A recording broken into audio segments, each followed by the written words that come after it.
మహాపరిశుద్ధమైన ప్రభువా, మీరు ప్రేమించి ఇచ్చిన ఈ మంచి సమయం బట్టి మీకు స్తోత్రములు ప్రభువా. మా యొక్క అవసరతలు ఎరిగిన దేవుడు తండ్రి, మనుషుడు రొట్టె చేత మాత్రమే కాదు కానీ దేవుని నోట నుండి వచ్చు ప్రతి మాటను బట్టి బ్రతుకుతాడు అని మీ వాక్యం సెలవిస్తుంది ప్రభువా. మేము కలిసి దగ్గరికి ఉండలేని పరిస్థితులు, మేము దూరంగా ఉండను, మాకు మీ వాక్యమును ఇచ్చి పోషించేందుకు మీరు సమర్థులు ప్రభువా. దూరమునకును సమీపమునకును దేవుడై ఉన్న మీరు మా మధ్య మీ క్రియ చేయవాలని వేడుకుంటున్నాం తండ్రి. ఈ సందర్భంలోని మేము మిమ్మల్ని స్తుతించేటప్పుడు, సాక్ష్యం వినేటప్పుడు, మీ వాక్యమును ధ్యానించేటప్పుడు మీ పరిశుద్ధాత్మ సహాయాన్ని మాకు పంపించి మీరు తోడుగుండి సహాయం చేయండి. మీ వాక్యములను అర్థం చేసుకోగలుగు లాంటి కృపను మీరు దయచేయమని వీటంటిని యేసుక్రీస్తు నామమున వేడుకుంటున్నాము తండ్రి. ఆమేన్.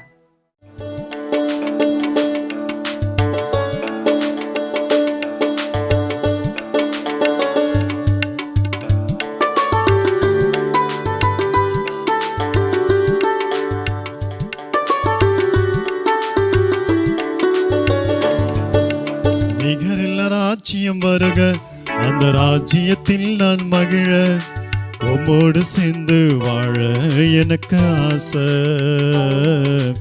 உம்மோடு சேர்ந்து வாழ எனக்கு ஆசை.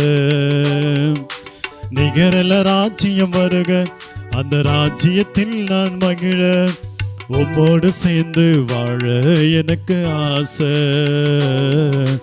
உம்மோடு சேர்ந்து வாழ எனக்கு ஆசை. வருக ராஜ்யம் வருக, வருக ராஜ்யம் வருக, வருக ராஜ்யம் வருக, வருக ராஜ்யம் வருக. உம்மோடு சேர்ந்து வாழ எனக்கு ஆசை, உம்மோடு சேர்ந்து வாழ எனக்கு ஆசை.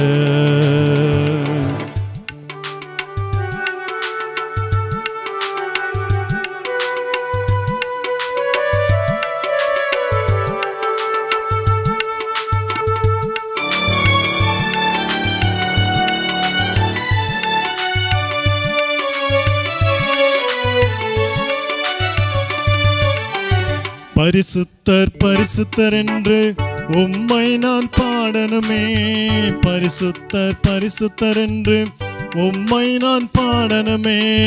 தூதர்களோடு ஆடி பாடி மகிழனுமே, தூதர்களோடு ஆடி பாடி மகிழனுமே. வருக ராஜ்யம் வருக, வருக ராஜ்யம் வருக, வருக ராஜ்யம் வருக, வருக ராஜ்யம் வருக. உம்மோடு சேர்ந்து வாழ எனக்கு ஆசை, உம்மோடு சேர்ந்து வாழ எனக்கு ஆசை.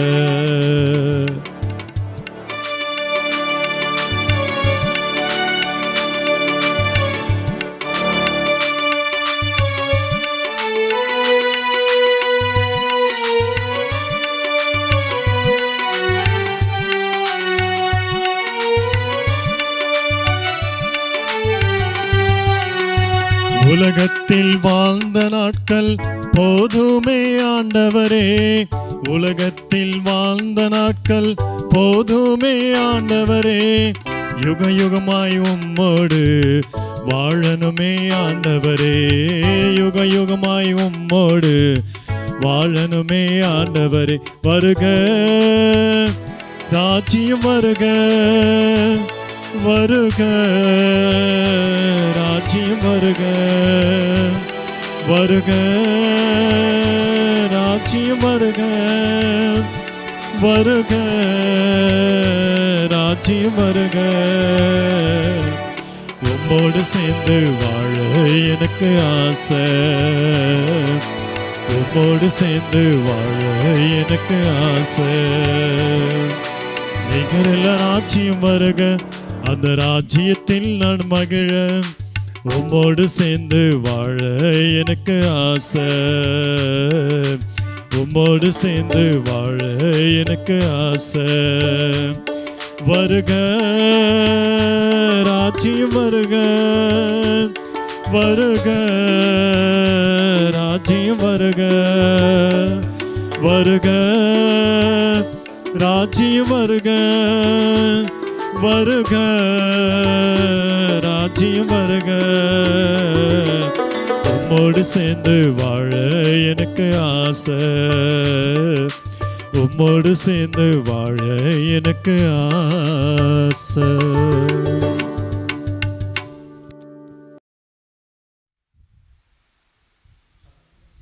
క్రీస్తునందు ప్రియమైన వల్ల దేవుడు ఇచ్చిన ఈ అవకాశం కొరకు మీకు వందనాలు చెల్లించుకుంటున్నాను. దేవుడు అద్భుత రీతిగా నా సాక్ష్యాన్ని మరలా మీ ముందు పంచుకుంటకు దేవుడు ఇచ్చిన ఈ అవకాశం కొరకు నేను దేవుని ఎక్కువగా స్తుతిస్తున్నాను. నేను నా యొక్క జీవితంలో చూసినప్పుడు నేను ఒక గ్రామంలో పుట్టి పెరిగిన వాడిని, ఆంధ్రాలో ఒక గ్రామంలో పుట్టి పెరిగిన వాడిని.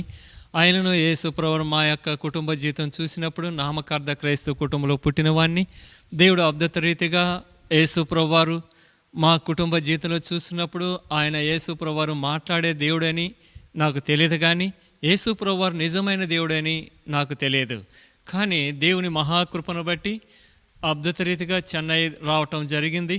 దేవుడు ఈ చెన్నైకి వచ్చిన ఆ దినాల్లో చూసినప్పుడు మా మామగారి కుటుంబంలో వాళ్ళు ఎక్కువగా దేవుని సంధికి వెళ్తూ దేవుని ఆరాధిస్తున్న సమయాలలో వాళ్ళని చూసినప్పుడు నా జీవితంలో కూడా నేను దేవుని తెలుసుకోవాలని అలాంటి ఆశ నాలోనికి వచ్చింది.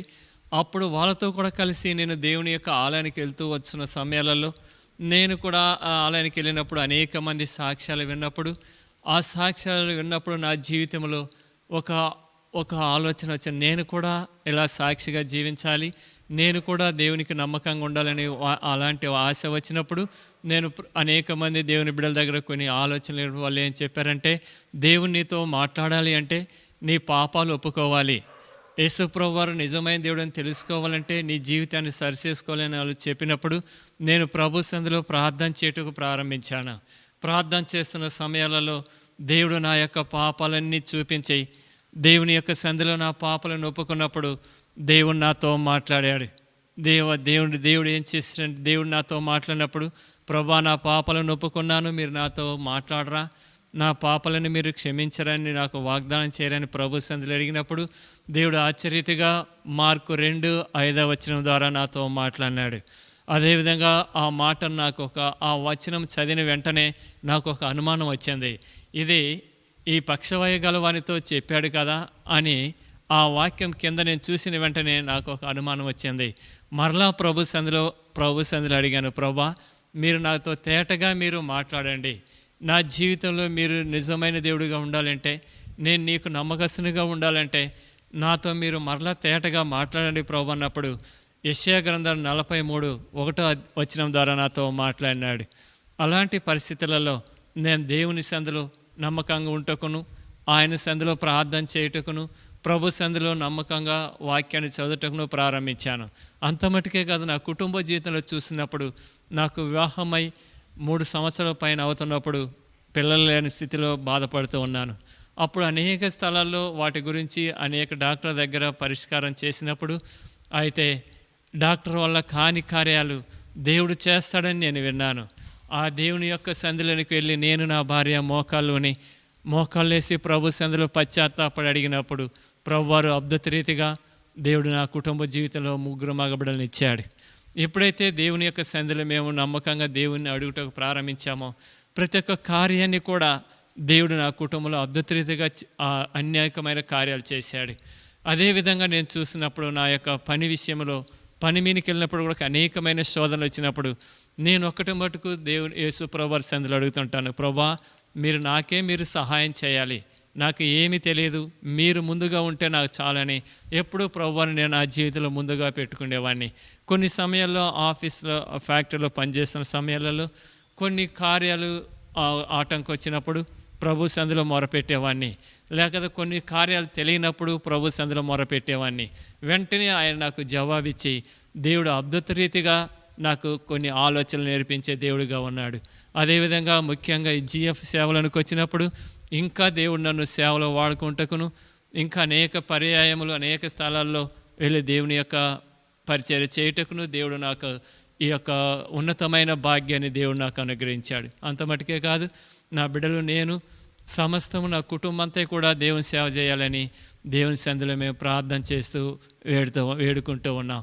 అదేవిధంగా కొన్ని సమయాల్లో కూడా కంపెనీలు దేవుని యొక్క కృపను బట్టి కొన్ని కార్యాలు అబద్ధం చెప్పాలి అన్న సమయాల్లో కూడా ఆ అబద్ధం చెప్పకుండా దేవుడు నన్ను కాపాడుతూ వచ్చాడు. కారణం ఏంటంటే కొన్ని ఇన్స్పెక్షన్లలో ఓకే అవ్వాలి అంటే అక్కడ అబద్ధం ఆడి కావాలి. నేను చెప్పేవాడిని ఈ పని నేను చేయను అనేవాడిని. అలాంటి సమయాలలో దేవుడు అద్భుత రీతిగా నా జీవితాన్ని కాపాడుకుంటూ నన్ను కాపాడుతూ పోషిస్తున్న దేవుడికి హృదయపూర్వక వందనాలు చెల్లిస్తూ నేను నా కుటుంబం దేవునికి అంతవరకు నమ్మకస్తులుగా ఉండాలని దేవుని ఎరిగిన వారు నా కొరకు నా బిడ్డల కొరకును నా కుటుంబం కోసము ప్రార్థన చేయాలని యేసయ్య నామమున మీ అందరికీ నా వందనాలు చెల్లిస్తూ ఉన్నాను.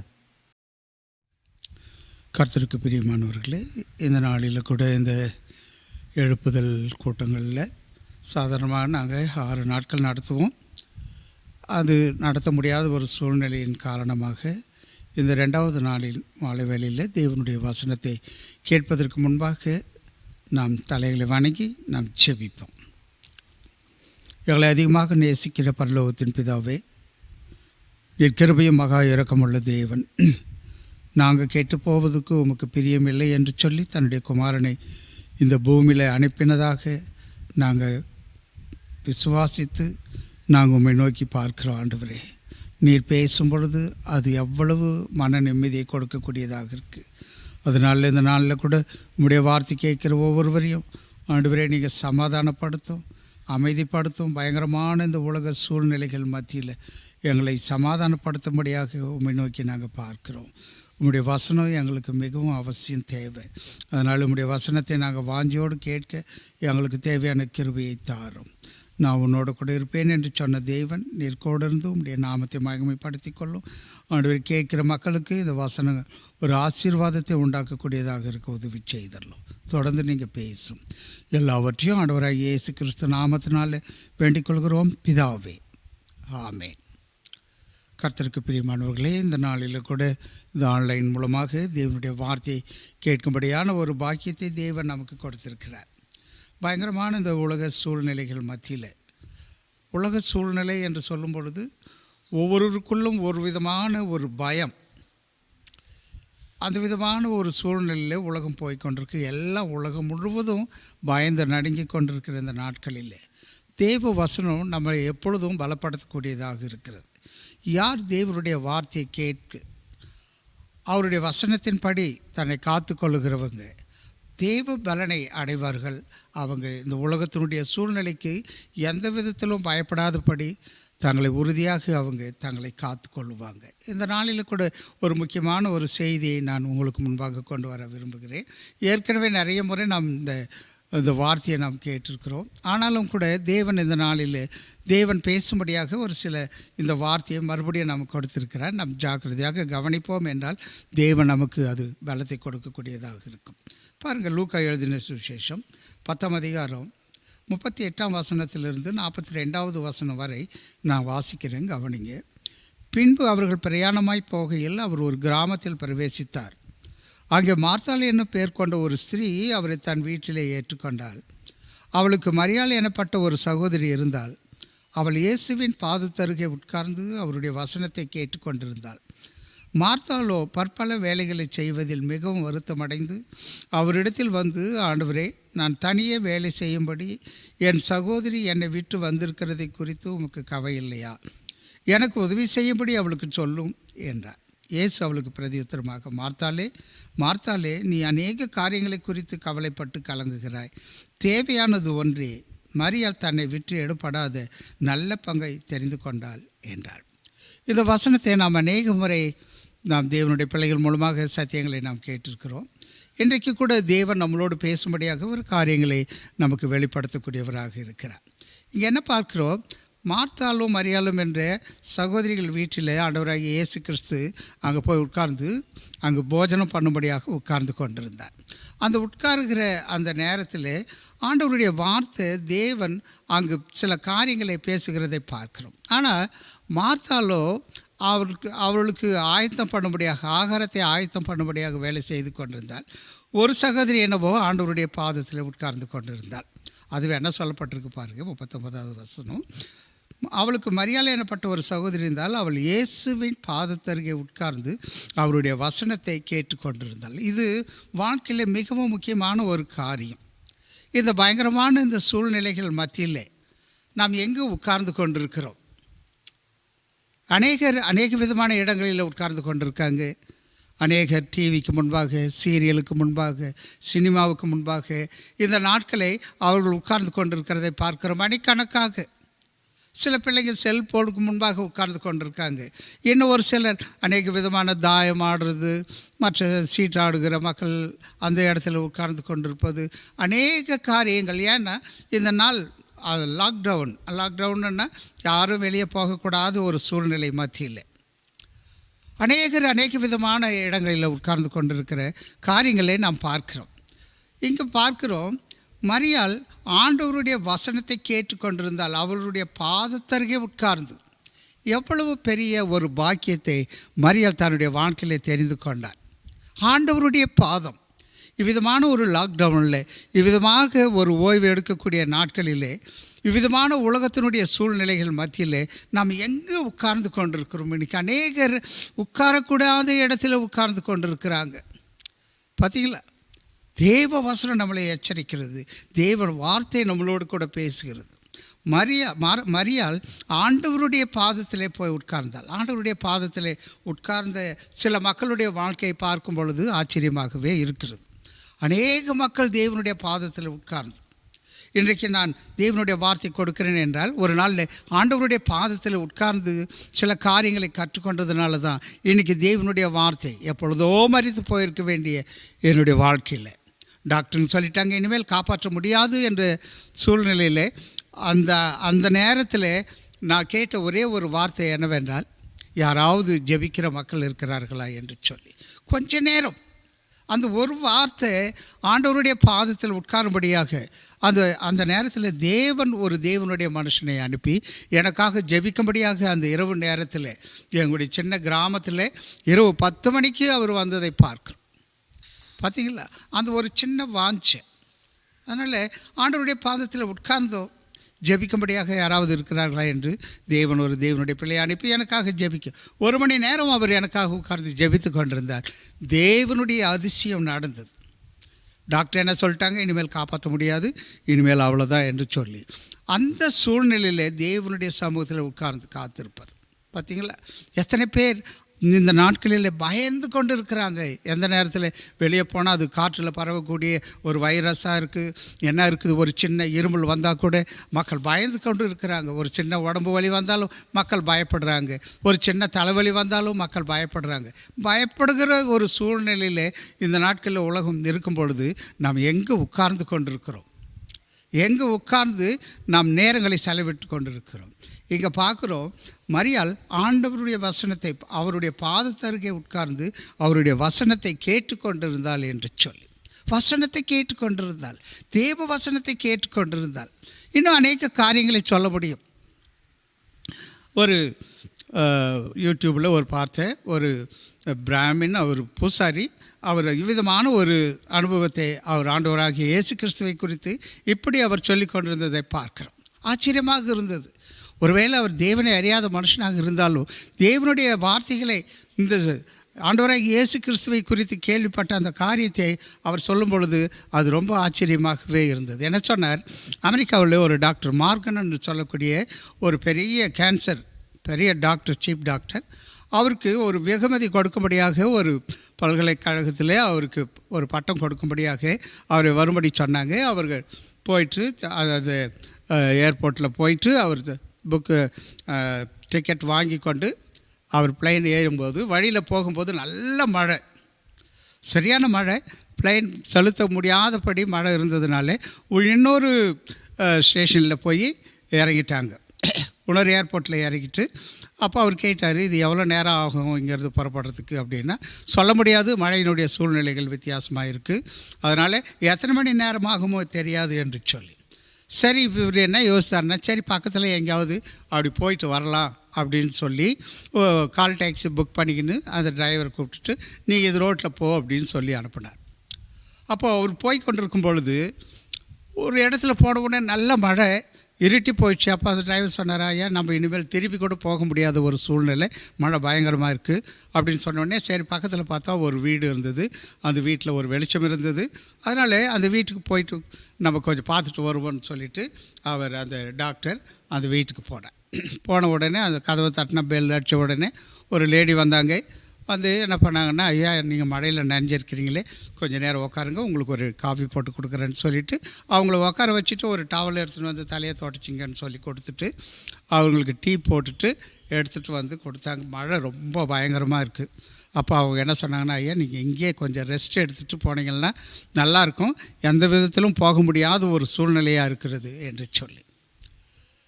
என்ன நடந்தது அந்த நேரத்தில், அவங்க டீ போட்டு கொடுத்துட்டு, ஐயா நீங்கள் இங்கேயே உட்காருங்க, நான் போய் கொஞ்சம் ஜெபம் பண்ணிட்டு வரேன் அப்படின்னு சொல்லிவிட்டு அவங்க போய் வீட்டுக்குள்ளே போயிட்டு தன்னுடைய மகன் சிக்கா இருக்கிறாங்க, அவருடைய பாதத்தில் உட்கார்ந்து அங்கே ஜெபித்து கொண்டிருந்தான். இவங்க போனவங்க ரொம்ப நேரம் ஆயிடுச்சு, வரல. சரி இவர் என்ன பண்ணார், அந்த டாக்டர் என்ன பண்ணாருன்னா போய் எட்டி ஜன்னல் வழியில் பார்க்கும்போது ஒரு கட்டிலில் ஒல்லியாக ஒரு வாலிபனை அங்கே கடத்தி வச்சுட்டு இந்த அம்மா பக்கத்தில் முழங்கால் படிட்டு ஜெபித்து கொண்டிருந்தாங்க. இவருக்கு ஆண்டவர் மேலே அந்த அளவுக்கு நம்பிக்கை இல்லை, ஆனாலும் கூட அது பார்த்து கொண்டிருந்தார். அவங்க ஜெபிச்சுட்டு வந்து அவருக்கு பணிவிடை செய்ய ஆரம்பித்தாங்க, ஆகாரம் கொடுக்கலாம் என்று சொல்லி. அப்பொழுது அந்த டாக்டர் கேட்டார், யாரும்மா உள்ளே படுத்துட்டு இருக்கிறது படுக்கையில் அப்படின்னா. அப்போ அந்த அம்மா சொன்னாங்க, இந்த மாதிரி என் மகன் அவனுக்கு கேன்சர், இங்கே இருக்கிற டாக்டர் எல்லாம் சுற்றி பார்த்துட்டோம், எந்த விதமான நம்பிக்கை இல்லை. அப்போ அவங்க என்ன சொன்னாங்கன்னா சிக்காகோவில் டாக்டர் மார்கன்னு சொல்லக்கூடிய ஒரு பெரிய டாக்டர் இருக்கிறாரு, அங்கே எடுத்துகிட்டு போனால் உங்கள் பையனுக்கு ஓரளவுக்கு விடுதலை கிடைக்கும் அப்படின்னு சொன்னாங்க. போக முடியாத சூழ்நிலை, வசதி இல்லை. அப்படிப்பட்ட இந்த நேரத்தில் நான் ஆண்டவருடைய சமூகத்தில் ஒப்பு கொடுத்து நான் ஜெபித்து கொண்டிருக்கிறேன் என்று சொல்லி அப்படி சொல்லும் பொழுது அந்த டாக்டர் என்று அழ முடியாத ஒரு சூழ்நிலையிலே அவர் அழுது கொண்டிருந்தார். என்னன்னா, இந்த காட்சியை அவர் பார்க்கும் பொழுது, இந்த நடந்த சம்பவங்களை பார்க்கும் பொழுது எப்பேற்பட்ட தேவன் இருக்கிறார் என்பதை அந்த நாளில் அவர் அறிந்து கொண்டு அவங்க முழங்கால் படிட்டு அவரும் ஜெபிக்க ஆரம்பித்தாராம். அப்போ அவர் சொன்னாராம், அம்மா அந்த டாக்டர் நான் தான் அப்படின்னு சொல்லி உடனே அது அவங்களுக்கு தேவையான மறுநாள் காலையில் அவங்களுக்கு தேவையான அந்த ஏர்போர்ட் டிக்கெட்டெல்லாம் வாங்கி கொடுத்துட்டு நீங்கள் வாங்க ஹாஸ்பிட்டலுக்கு என்று சொல்லி. பார்த்தீங்களா, ஆண்டவருடைய சமூகத்தில் அந்த தாய் தன்னுடைய மகனுக்காக உட்கார்ந்து கொண்டிருக்கிற அந்த சூழ்நிலையிலே அது எங்கேயோ போக வேண்டிய அந்த டாக்டர் நேராக தேவன் அவங்களுடைய வீட்டுக்கே கொண்டு வந்து நிறுத்தினதை பார்க்கிறோம். இதுதான் தேவனுடைய சமூகத்திலே காத்திருக்கிற ஒரு அனுபவம். தேவனுடைய சமூகத்திலே காத்திருக்கும் பொழுது எப்பேற்பட்ட காரியங்கள், இந்த நாளில் மக்கள் பயந்து நடுங்கி கொண்டிருக்கிறாங்க. எங்கே உட்காரதுன்னு தெரியல, யாரிடத்துல போய் பேசுவதுன்னு தெரியல, கடைக்கு போகிறதுக்கு மக்கள் பயந்து கொண்டிருக்கிறாங்க. அந்த வைரஸ் யாராண்டு இருக்குமோ, என்ன இருக்குமோ, எப்படி இருக்குமோ என்று சொல்லி. உலகத்தில் அநேக கிருமிகள் இருந்தாலும் கூட தேவனுடைய உத்தரவு ஒன்று இருக்கிறது, அதை நாம் விசுவாசிக்க வேண்டும். நீ ஆண்டவருடைய பாதத்தில் உட்கார்கிற ஒரு மனுஷனாக, ஒரு சகோதரியாக நீ இருப்பாய் என்றால் அந்த காரியத்தை உன்னால் புரிந்து கொள்ள முடியும். ஏன்னா தேவ வசனம் சொல்லுது, என்னுடைய உத்தரவு எல்லாமே ஒரு மனுஷனுடைய தலைமுடியிலிருந்து ஒரு முடி கூட உதராது என்று தேவனுடைய வார்த்தை சொல்கிறதை பார்க்கிறோம். எத்தனை பேர் தேவ வசனத்தை நம்புகிறோம்? இன்றைக்கி அநேகர் படிக்கிறோம் தேவ வசனத்தை, எங்கே உட்கார்ந்து கொண்டிருக்கிறோம்? இன்றைக்கி அநேக விதமான இடங்களிலே உட்கார்ந்து கொண்டிருக்காங்க. பிரியமானவர்களே, அதுக்கு தான் மரியாள் ஆண்டவருடைய பாதத்தை உட்கார்ந்து கொண்டிருக்கா. அதனால தான் மார்த்தாள் இடத்துல ஆண்டவர் சொல்கிறார், மார்த்தாலே நீ அநேக காரியங்களை குறித்து கவலைப்பட்டு கொண்டு கலங்குகிறாய், தேவையானது ஒன்றே. மரியாள் தன்னை விட்டு எடுபடாத நல்ல பங்கு தெரிந்து கொண்டா. நல்ல பங்கு எது? இந்த உலகத்தில் நல்ல பங்கு எது? ஆஸ்தி அல்ல, நாம் சேர்த்து வைக்கிற பணம் அல்ல, நாம் வைத்திருக்கிற பங்களா இல்லை, நமக்கு ஆஸ்தி. தேவனுடைய வார்த்தை என்ன சொல்லுதுன்னா, நல்ல பங்கு எது என்றால் ஆண்டவருடைய பாதத்தில் உட்கார்ந்து இருப்பது தான். இன்றைக்கி எத்தனை பேர் அந்த நல்ல பங்கை நாம் தெரிந்து கொண்டிருக்கிறோம்? பார்த்தீங்களா, அந்த ஸ்திரீ எவ்வளோ விசுவாசத்தோடு தேவன் மேலே ஒரு நம்பிக்கையோடு, எந்த விதமான நம்பிக்கை இல்லாத அந்த சூழ்நிலையில் தன்னுடைய மகனை கலைத்து விட்டு ஒவ்வொரு நாளும் தன்னுடைய மகனுக்காக ஆண்டவருடைய பாதத்தில் உட்கார்ந்து கொண்டிருந்தாள். தேவன் அற்புதங்களை செய்கிற தேவன். ஆண்டவருடைய பாதம் அவ்வளவு வெளியேற பெற்று. எத்தனை பேர் ஆண்டவருடைய பாதத்தை பிடித்து கொள்கிறோம்? லாக்டவுனில் எல்லாருமே வீட்டில் இருக்கிறோம். சில நேரங்களில் கொஞ்சம் வேலைகள் இருந்தால் கூட எல்லா வேலையும் முடிச்சிடுறோம். நம்ம அதிகமான வேலைகளை செய்வோம், அந்த வேலையெல்லாம் நின்று போயிடுச்சு. இப்போ இந்த விதமான நேரங்களிலே நாம் எங்கே உட்கார்ந்து கொண்டு இருக்கிறோம்? ஆண்டவர் அதை பார்க்குறார். பார்த்தீங்களா, மார்த்தாள் இடத்துல சொல்ல நல்ல பங்கை தெரிந்து கொண்டாள். மார்த்தாள் நல்ல காரியத்தை கேட்கறது மாதிரி இருந்தது. ஆனால் ஆண்டவர் சொல்லுகிற வார்த்தையை கொஞ்சம் நாம் கவனிப்போம் என்றால் 41ஆம் வசனம் பாருங்கள். இயேசு அவளுக்கு பிரதியுத்தரமாக, மார்த்தாளே மார்த்தாளே, நீ அநேக காரியங்களை குறித்து கவலைப்பட்டு கலங்குகிறாய். இப்போ இந்த சாப்பாடு செய்வது தான் மரியாளுக்கு பிரச்சனை இல்லை. நல்லா கவனிங்க. அங்கே அவளுடைய இருதயத்தில் அவள் தேவனை அழைத்து கொண்டு வந்தாலும், தேவனை ஆராதிக்கிறவளாக இருந்தாலும் கூட அநேக காரியங்கள் அவளுக்குள்ளே. என்னவா? மார்த்தாளே மார்த்தாளே, நீ அநேக காரியங்களை குறித்து கவலைப்பட்டு கலங்குகிறாய். அநேக காரியங்கள், ஒரு காரியம் அல்ல. இந்த நான் வேலை செய்கிறேன், அவள் வந்து உங்களாண்ட உட்காந்துன்னு இருக்கிறா, நீ அதை போய் சொல்லுங்க அப்படின்னு சொல்கிறேன். அந்த ஒரு கவலை மாத்திரமல்ல, இவளுக்குள்ளே அநேக காரியங்கள், அநேக கவலைகள், அநேக காரியங்களை குறித்து கவலைப்பட்டு கொண்டிருக்கு. பார்த்தீங்களா? இன்றைக்கி 3வது நிலத்தை நம்ம குறித்து பார்ப்போம் என்றால், அது முட்புதரில் விதைக்கப்பட்ட விதை அநேக உலக கவலைகளினால் இழுக்கப்பட்டு அவருடைய ஆவிக்குரிய ஜீவன் வெளியே வர முடியாத ஒரு சூழ்நிலையில் போகிறதை பார்க்குறோம். ஏன்னா அநேக காரியங்கள், அநேக கவலைகள். இன்றைக்கி மக்கள் எவ்விதமாக இருக்கிறார்களே, நாளைக்கு என்ன நடக்கும், நாளான்னைக்கு என்ன நடக்கும், நம்முடைய சந்ததி எப்படி இருக்கும், இது பிறக்கிற குழந்தைக்கு பிறந்து குழந்தை வந்த உடனே இவனுக்கு மாப்பிள்ளை யார் கிடைப்பாங்க, இவங்களுக்கு என்ன வசதி இருக்கும், இவங்களுக்கு என்ன சேர்த்து வைப்போம், இவ்விதமான ஒரு கவலையில் மக்கள் இருக்கிறதை பார்க்குறோம். அது நல்ல ஒருவேளை உலக பிரகாரமாக இப்போ மார்த்தாளை போல் அது ஆண்டவருக்கு விருந்து செய்வதுக்கு என்பது மாதிரி ஒரு கவலை இருக்கிற மாதிரி இருக்கும். ஆனால் ஆண்டவர் அதை குறித்து அங்கே சொல்லவில்லை. நல்லா கவனிக்கணும். நீ அநேக காரியங்களை குறித்து கவலைப்பட்டு கலங்குகிறாய். உலகத்தில் இருக்கிற அநேக கவலைகள், உலகமே தேடும் பொழுது கவலைகள் வந்து கொண்டே இருக்கும். இது இல்லை, அது இல்லை, அது இல்லை என்று சொல்லி தேவனுடைய வார்த்தை என்ன சொல்லுது? போதும் என்கிற மனதுடனே கூடிய தேவ பக்தியை மிகுந்த ஆதாயம். போதும், தேவன் இந்த உலகத்தில் கொடுத்த இந்த காரியங்கள் போதும் என்று சொல்லும் பொழுது தான் தேவ பக்தியை நமக்கு ஆதாயமாக இருக்கும். போதும் என்று சொல்லக்கூடிய எத்தனை பேர் நம்ம போதும் என்று சொல்லுகிறோம்? இன்றைக்கி அநேகருக்கு அது அந்த விதமான வார்த்தை வருவது இல்லை. இன்னும் வேணும், இன்னும் வேணும், இன்னும் வேணும், இது வேணும், எனக்கு அது வேணும் என்று சொல்லிக்கொண்டே இருப்பாங்க. அந்த உலகத்தில் வேறு ஏதாவது ஒரு பொருள் கண்டுபிடிச்சா அது வீட்டுக்கு வந்தால் நல்லாயிருக்கும். இன்றைக்கி அந்த அளவுக்கு தாம் சொகுசாக வாழ வேண்டும் என்று சொல்லி மக்கள் அநேக கவலைகள் பட்டு கவலைப்பட்டு கொண்டு இருக்காங்க. மார்த்தாளுடைய இருதயம் கூட அதுதான். மார்த்தாளுடைய இருதயம் கூட அதுதான். அநேக காரியங்கள், உலகத்தினுடைய காரியங்கள், உலகத்தினுடைய கவலைகள், உலகத்தினுடைய தேவைகள். பிரியமானவர்களே, அதுக்கு தான் அங்கே மார்த்தாள் இடத்துல ஆண்டவர் சுட்டி காட்டுகிறார், நீ அநேக காரியங்களை குறித்து கவலைப்பட்டு கலங்குகிறாய். ஆனால் மரியாளோ தேவையானது ஒன்றே, தன்னை விட்டு எடுப்படாத நல்ல பங்கை தெரிந்து கொண்டாள் என்று சொல்லப்படுகிறது. பார்க்க நல்ல பங்கு. எது நல்ல பங்கு? இந்த உலகத்தில் ஆண்டவருடைய பாதத்தில் உட்காருவது. அன்றைக்கு வாலிபத்தில் ஆண்டவருடைய பாதத்தில் உட்கார நாங்கள் கற்றுக்கொண்டோம். சில நேரங்களில் நாங்கள் ஜெபிக்க போவோம் என்றால் 1 மணி நேரம் 2 மணி நேரம் தனிமையாக உட்கார்ந்து ஜெபித்து கொண்டிருப்போம். இன்றைக்கி அநேக பிள்ளைங்க தேவனுடைய ஆசீர்வாதத்துக்காக பிரயாசப்படுறாங்க, உலகத்தில் ஜீவிக்கும்படியாக முயற்சிக்கிறாங்க. ஆனால் ஒன்றுமே அவர்களால் ஒரு காரியத்தையும் செய்ய முடியவில்லை. காரணம் என்ன? ஆண்டவருடைய பாதத்தை தெரிந்து கொள்ளாததுனாலே. அதனால தான் தேவ வசனம் நம்மை எச்சரித்து கொண்டே இருக்கிறது. தேவ வசனம், தேவனுடைய பாதம் எவ்வளவு முக்கியமானது என்று சொல்லி. பார்த்திங்களா? இன்றைக்கி உலக கவலைகள். ஆனால் நம்ம பார்க்குற இன்னொரு மனுஷனுடைய வாழ்க்கையை நம்ம பார்க்கும் பொழுது, ஜெர்மன் தேசத்தில் ஒரு தேவனுடைய பிள்ளை ஆலயத்தை கட்டும்படியாக இவ்விதமான கொஞ்சம் பணத்தை வாங்கி அந்த ஆலயத்தை கட்டும்போது அது திருப்பி கொடுக்க முடியாத ஒரு சூழ்நிலை இருக்கும்போது அந்த ஆலயத்தை ஏலம் போடும்படியாக அவங்க முயற்சித்து கொண்டிருந்தாங்க. ஒரு பயங்கரமான ஒரு செல்வந்தன் பணக்காரர் அவர் ட்ரெயினில் வந்து கொண்டிருக்கும்போது ஒரு ஸ்டேஷன் அந்த ஆலயம் இருக்கக்கூடிய அந்த இடத்துல வந்த உடனே ட்ரெயின் நின்றுச்சு. அப்புறம் என்ன சொன்னார்னா, இது ட்ரெயின் கிளம்புறதுக்கு மறுபடியும் 3 மணி நேரமாகும், 3 மணி நேரமாகும், அதனால் நீங்கள் எங்கேயாவது போயிட்டு கூட வழியே போயிட்டு வரலாம் அப்படின்னு ஒரு அனௌன்ஸ்மெண்ட்டு கொடுத்தாங்க. அப்போ அவர் ட்ரெயின் விட்டு கீழே இறங்கினார். இறங்கி போய் சரி கொஞ்சம் தூரம் அப்படி போய் பார்த்துட்டு வரலாம் அப்படின்னு சொல்லிவிட்டு அப்படியே போனால் ஒரு சர்ச் இருந்தது. அந்த சர்ச் பக்கமாக போனார். நிறைய கூட்டம் இருந்தது. என்ன அந்த கூட்டத்தில்னா, அந்த சர்ச்சை ஏலம் போடும்படியாக, அது விற்கும்படியாக அங்கே மக்கள் பேசி கொண்டிருந்தாங்க. அது ஆலயத்தை அப்படியே சுற்றி பார்க்க போகும் பொழுது அங்கே ஒரு மூலையில் அறையில் அழற குரல், ஜெபிக்கிற ஒரு குரல், அந்த சத்தம் கேட்டது. அவர் போய் உன்னிப்பாக கவனித்தார்.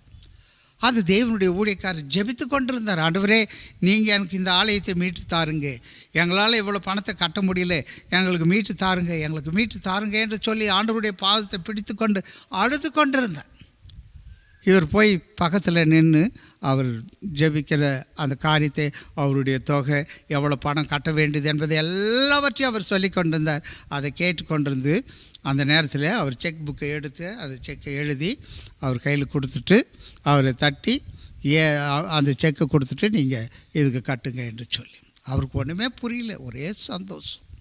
பார்த்திங்களா, தேவனுடைய பாதத்தில் உட்கார்ந்து கண்ணீர் விடும் பொழுது இப்பேற்பட்ட சூழ்நிலைகள் மத்தியில் இன்றைக்கி அநேக குடும்பங்கள் எங்கே உட்காருவது என்பது தெரியல.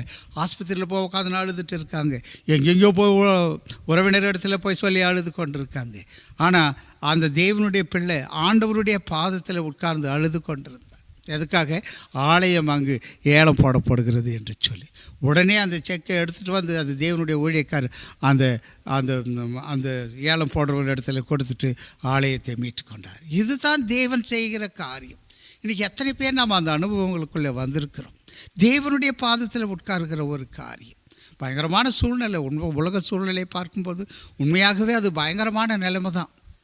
அதனால தான் யோபு ஒவ்வொரு நாளும் தன்னுடைய பிள்ளைங்க எந்த தவறு செய்வாங்களோ என்று சொல்லி யோபனுடைய மனதில் தேவனுடைய பாதத்தை தெரிந்து கொண்டிருந்த ஒரு தேவனுடைய மனுஷனாக இருந்தார். ஒவ்வொரு நாள் காலை வேளையில் தன்னுடைய பிள்ளைகளுக்காக அவர் தகன பலி செலுத்தி கொண்டிருந்தார் என்று சொல்லப்படுகிறதை பார்க்க, தகன பலி செலுத்தி கொண்டிருந்தார். அப்படி என்றால் என்ன? பலி அந்த நாட்களில் பலி செலுத்துவது ஒரு காரியமாக இருந்தது.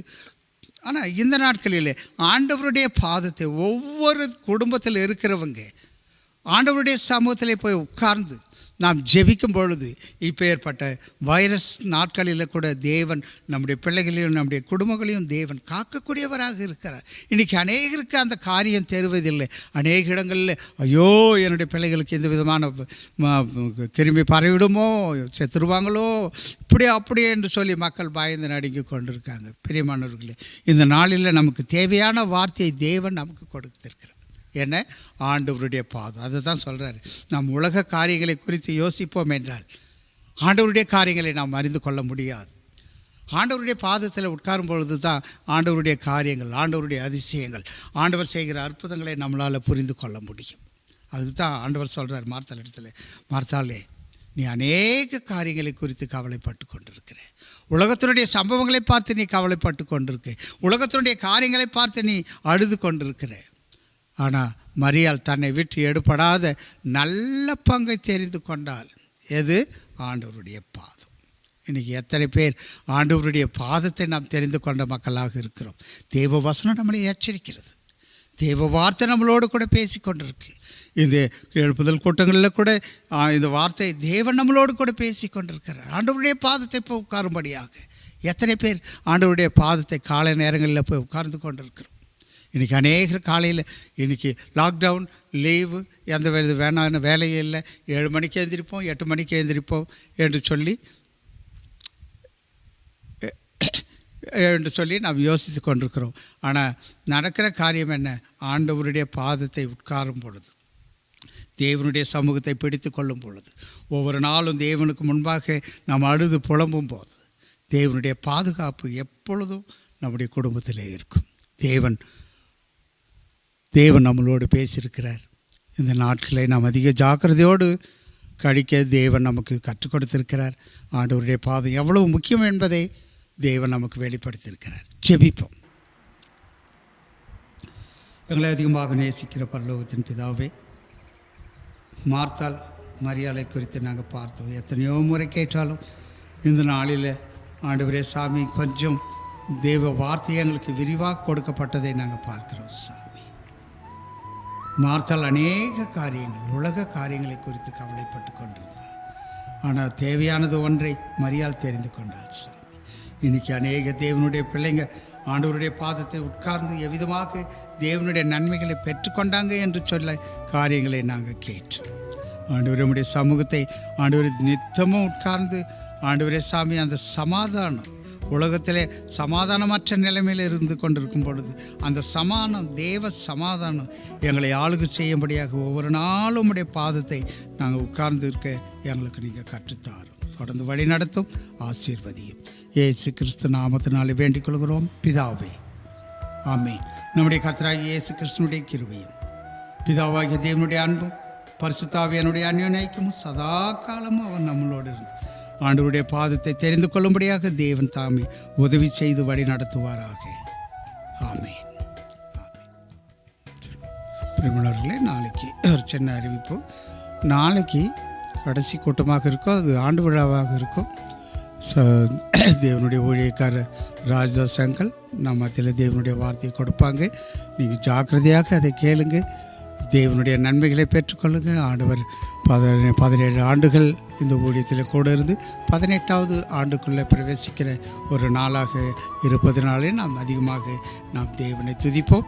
சரியானபடி ஒரு வேளை நாம் உட்கார்ந்து தெய்வ வசனத்தை கேட்காமல் போவோம் என்றாலும் கூட அநேக தேவனுடைய பிள்ளைங்க தேவனுடைய வார்த்தைகளை யூடியூப் மூலமாக கொடுத்து கொண்டிருக்காங்க. நம்முடைய நேரங்களை சரியானபடி பிரயோஜனப்படுத்திக் கொள்வோம். சமாதானத்தோடு